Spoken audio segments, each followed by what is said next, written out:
All right, hello everybody. And for my Older Schools project, I decided to analyze Spencer Brand's soliloquies for unaccompanied clarinet in B flat.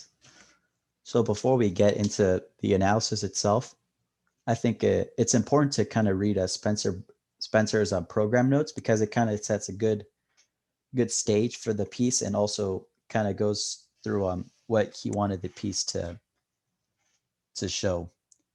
So soliloquies, it can be defined as just to utter a soliloquy or is to speak one's thoughts aloud when alone. And the idea behind soliloquies was to create a conflicting conversation between two characters, and one character being just the normal clarinet tones and normal clarinet timbre that you hear throughout the piece, and the other character being the interjecting multiphonics. And this piece was composed as part of Olivia Meadows' doctoral project. And this piece was made as kind of like a bridge between the more beginning clarinet pieces and the more advanced pieces that you may see later on in your career. And yeah, before we jump in, I think it might be a good idea to kind of listen to Olivia's recording of this piece to kind of get a feel for what it sounds like and what she was going for.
All right, I think that's a good place to stop. And yeah, so as you can see from the recording, there's a lot of different, rhythms, beater changes, and timbres, especially with the multiphonics going on throughout this piece. All right, so first I want to talk about the multiphonics that showed up.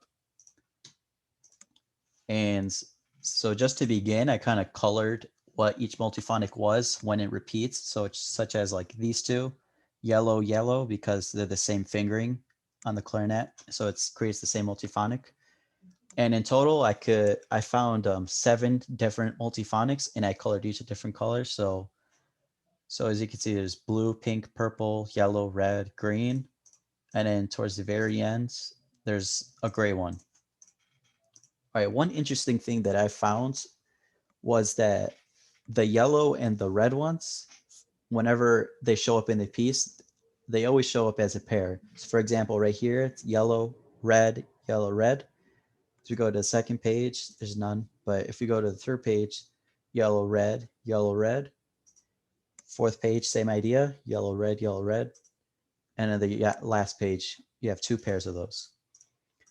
All right, another thing that I found pretty interesting was the blue, pink, and purple. So similar to the yellow and red, they always show up in a trio. So in the beginning, to open up the song, it's a blue, pink, and a purple. And here on the second page, it's kind of reversed. So it's the purple, pink, blue to go into the Dolce section. And here again, it's the same thing as the opening, the blue, pink, purple. And here again, it switches back to the purple, pink, blue, as we heard before. All right, and as far as the last two, the green one, I found to be, in this situation, I found it to be more of a bridge between these two different rhythms. So the triplet rhythms to the left, and then the more of that sextuplets to the right, and especially with the drop in dynamic. And over here, I found it more to, instead of a bridge, I kind of found it more to serve as an interjection. So you have the triplet rhythms to the left and also the triplet rhythms to the right. So more like interjects right here with this little swell. And finally, we have that last gray multiphonic, and it just shows up at the very end to end the song. All right, so what I think that Spencer was going with for these multiphonics, so like, as we established earlier, the piece is supposed to be about two different characters having a conversation with each other. So I think that the character of the multiphonic, by having it take on the form of 7 different multiphonics, I kind of took it to mean that it's having a conversation with the other character. So as you can see in the beginning, it says one thing, here it says another, here it says the same thing it said, so it's kind of having a conversation with the character throughout the piece. And that's kind of how I took it. I think another way you could look at these multiphonic being used is kind of just taking on the character in a different form every time. So you can have the character take on this form, or the yellow and red pairing that I talked about before, or it takes on this form again. So yeah, that's another way you could look at the multiphonics being used in this piece. And another section where I think timbre is manipulated a little bit is, towards the very end right here. So that's multiphonic.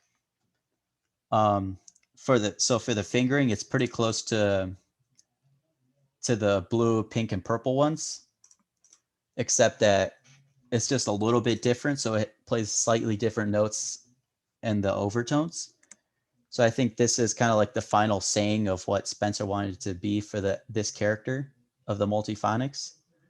And yeah, and as far as any other timbre changes, the only things I could find was this section at 37 where it's a dolce espressivo. So it kind of, it's a more chill section. It slows down a little bit more, and it's more legato, more instead of like accented as we see before.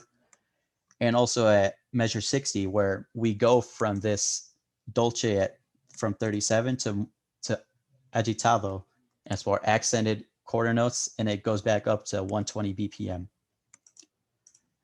So yeah, as far as timbre, that's all I could see in this piece. And next, we're going to go on to meter changes. So for the meter changes, I kind of took it in a, so instead of having the two characters having a conversation, as far as meter changes, I kind of seen it as the inner dialogue of one of the characters itself. So for me, I kind of took it to be the inner dialogue of the normal clarinet timbre or normal clarinet tone. So for me, as you see in the beginning, there's no feeling marking or no particular feeling that Spencer wants you to go for. It just says 120 BPM. And, as we go to the second page, first and second page, there's very little meter changes. There's one here and there's another one right here.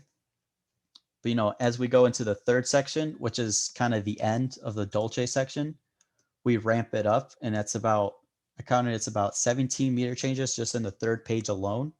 So I found that to be pretty interesting, especially since the bulk of it seems to be at the agitado section at measure 60.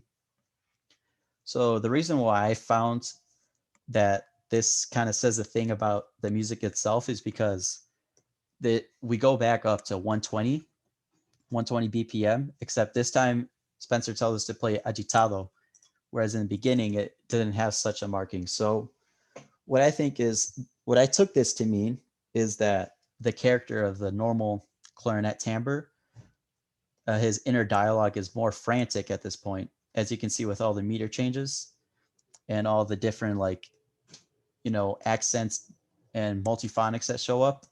Whereas before, as there was less meter changes, I kind of took it to be the inner dialogue, being more relaxed and more in control of itself.